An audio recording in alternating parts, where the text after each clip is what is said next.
And now, ladies and gentlemen, the President of the United States.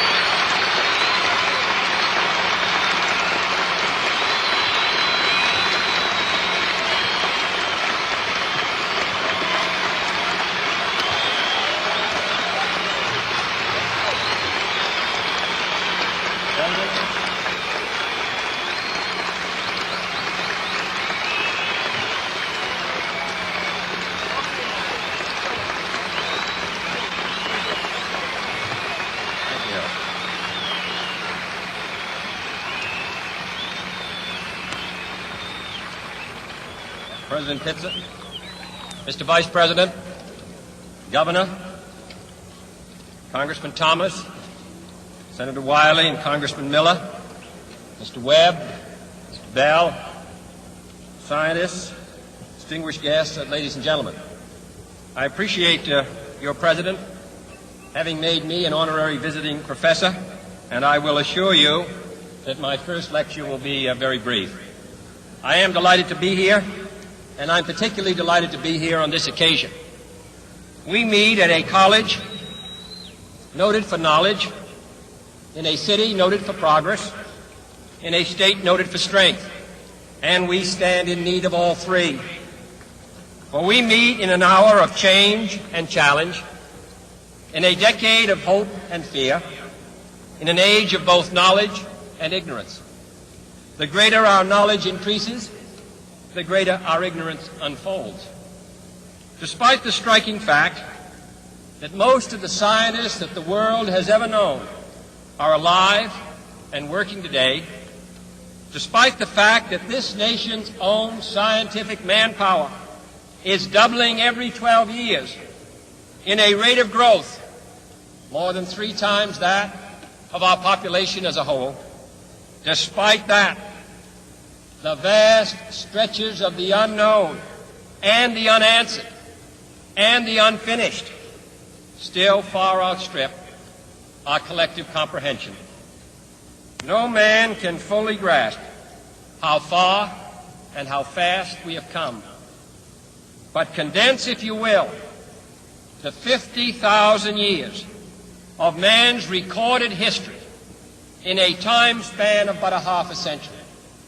Stated in these terms, we know very little about the first 40 years, except at the end of them, advanced man had learned to use the skins of animals to cover them. Then about 10 years ago, under this standard, man emerged from his caves to construct other kinds of shelter. Only 5 years ago, man learned to write and use a cart with wheels. Christianity began less than 2 years ago. The printing press came this year. And then less than 2 months ago, during this whole 50-year span of human history, the steam engine provided a new source of power. Newton explored the meaning of gravity. Last month, electric lights and telephones and automobiles and airplanes became available. Only last week did we develop penicillin and television and nuclear power. And now, if America's new spacecraft succeeds in reaching Venus, we will have literally reached the stars before midnight tonight. This is a breathtaking pace, and such a pace cannot help but create new ills as it dispels old. New ignorance, new problems, new dangers. Surely the opening vistas of space promise high costs and hardships, as well as high reward. So it is not surprising that some would have us stay where we are a little longer, to rest, to wait. But this city of Houston, this state of Texas, this country of the United States was not built by those who waited and rested and wished to look behind them.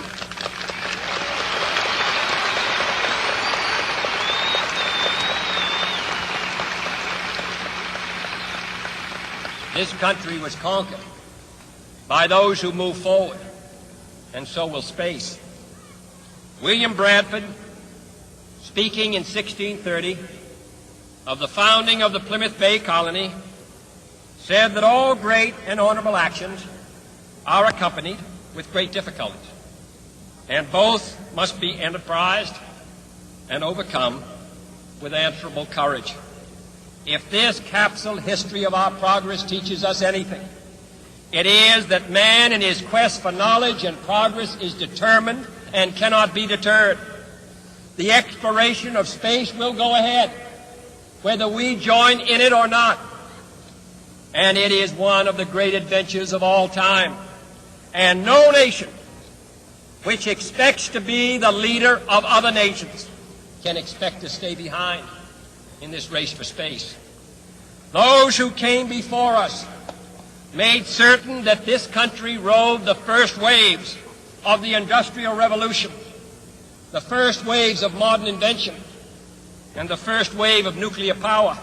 And this generation does not intend to founder in the backwash of the coming age of space. We mean to be a part of it. We mean to lead it.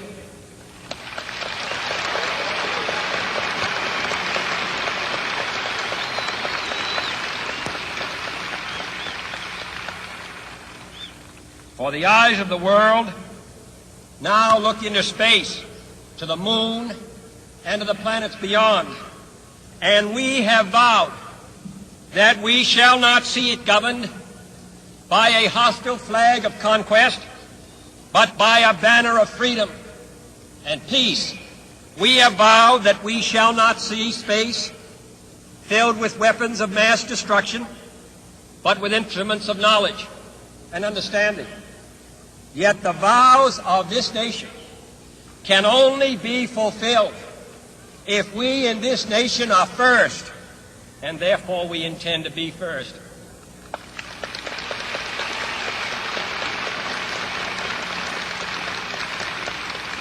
In short, our leadership in science and industry, our hopes for peace and security, our obligations to ourselves as well as others, all require us to make this effort, to solve these mysteries, to solve them for the good of all men, and to become the world's leading spacefaring nation.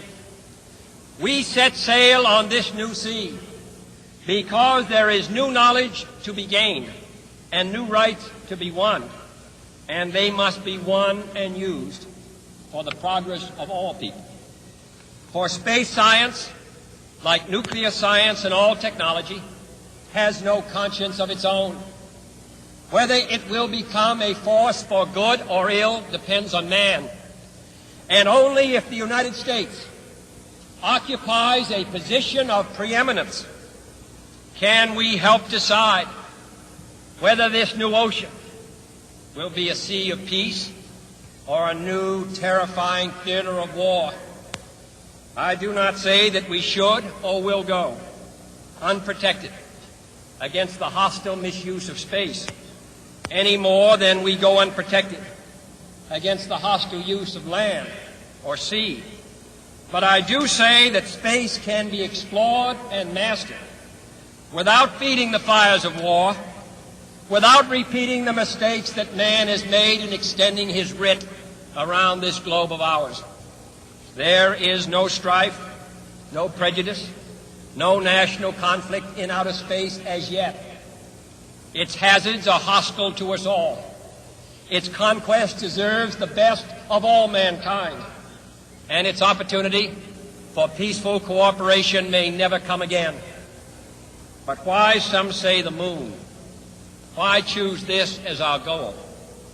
And they may well ask, why climb the highest mountain? Why, 35 years ago, fly the Atlantic? Why does Rice play Texas?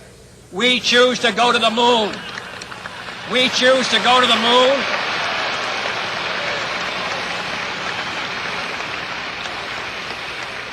We choose to go to the moon in this decade and do the other things, not because they are easy, but because they are hard. Because that goal will serve to organize and measure the best of our energies and skills. because that challenge is one that we're willing to accept, one we are unwilling to postpone, and one we intend to win, and the others too.